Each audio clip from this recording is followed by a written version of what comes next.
Assalamu alaikum wa rahmatullahi wa barakatuh. Welcome to Grand Online Academy.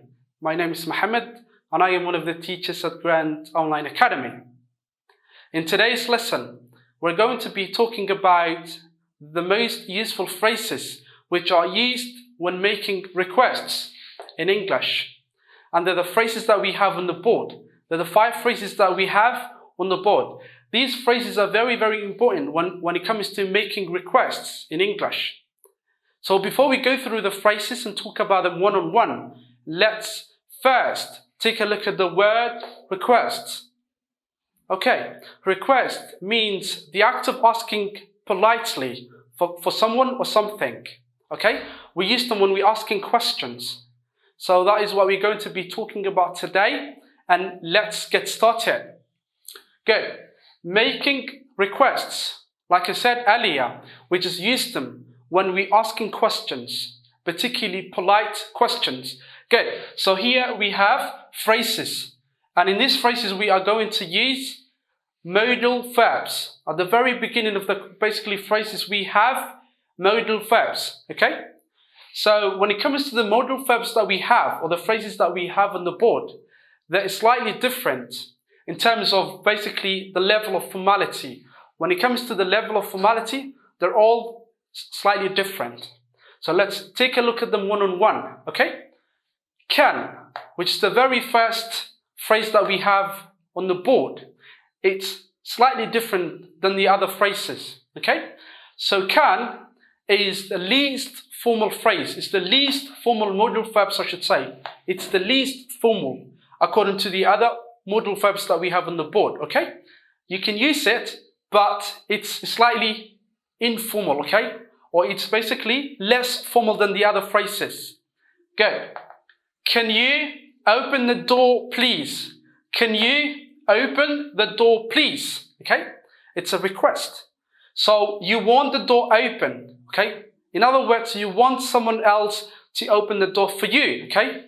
So how would you ask that in English? So this is the way that you can ask the other person to open the door for you. Can you open the door, please? Okay? Here we have please, okay? Which actually shows that this is a polite request. Can you open the door, please? Number 2, would you answer the phone, please? Would you answer the phone, please? Could you give me a lift? Could you give me a lift, please?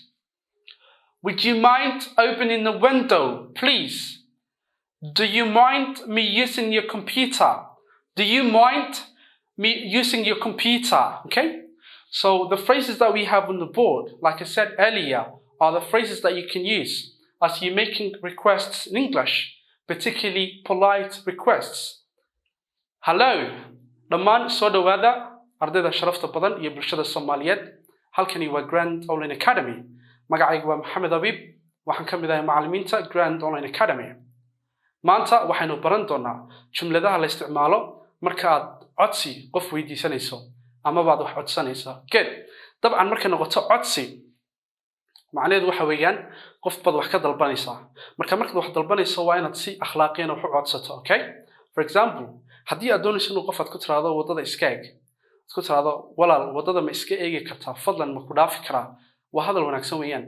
nabigeena sallallahu alayhi wasallam wuxuu noo sheegay hadalka wanaagsan waa sadaqo, okay?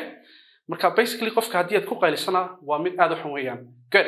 marka waxaanu baran doonaa 5 ka mid ah jumladaha ugu muhiimsan oo la isticmaalo markaad wax codsanayso ama baad dalbanayso. Good.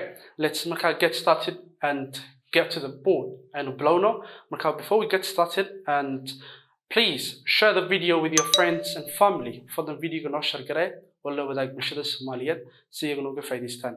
aad wada mahadsantahay. Good. Making requests waa inaad marka codsi aad samayso. codsi. Good. marka 5 baan isticmaali doonaa jumladood oo kamid ah 5 ugu muhiimsan. dabcan inagoo marka la isticmaali doonaa wax la dhaho modal verbs. ereyada waxa loo isticmaalaa marka erey akhlaaq inta badan akhlaaqiyana weeyaan. Good. marka intan basically way yara kala duwan marka laga eego xagga akhlaaqiyaadka, okay? Level of formality. marka waxa ugu horeysa waa can marka loo eego xagga modal verbs-ka inta kale kuwa kale ayaa ka sii akhlaaq badan. Would, could, kuwaas ba ka akhlaaq badan marka loo eego xagga akhlaaqiyadka laakiin dhammaan waa erayo ama jumlado sheegaya ama wasi akhlaaq wax looga codsanayo. Can you open the door please? Fadlan albaabka ma furi kartaa? adiga oo raaliya albaabka ma soo furi kartaa. Okay, qof kale ayaa doonaysaa ama ka agdhow inuu albaabka soo furo si akhlaaqiyad aad uga codsanaysaa. Can you open the door please? Fadlan albaabka ma furi kartaa? marka waa inaad isticmaasho modal verbs halkan aan ku haysano can, would, could, would. Again, do you mind? kuwaas baad isticmaali doontaa. waxaad mar walba aad isticmaali doontaa ereyga please, please, fadlan, fadlan, marka oo dhabtii sheegaya si akhlaaqiyad qof markuu hadlayo. Number 2, would you answer the phone please? Would you answer the phone please? adiga oo raaliya telefoonka ma u jawaabi kartaa ama telefoonka ma qaban kartaa dabcan qofka soo wacaya ma u jawaabi kartaa ma la hadli kartaa fadlan please. marka waa codsi weeyaan xagga akhlaaqiyadka marka laga eego level of formality-ga. Okay, this is more formal than the can. way ka akhlaaq badan tahay marka can loo eego. Good. Number 3, could you give me a lift? Could you give me a lift to school? Could you give me a lift to work? shaqada ma isi qaadi kartaa weeyaan si free iyo bila lacaga ma isi qaadi kartaa ma caawin kartaa ama iskuulka ma qaadi kartaa. Could you give me a lift? A lift waa maxay qof markaad ka codsanayso in si bila lacag ahaan uu kugu sii qaado ku caawiyo dabcan ma shaqadii baad ka absansan tahay ama iskuulkii. Please, fadlan. Would you mind?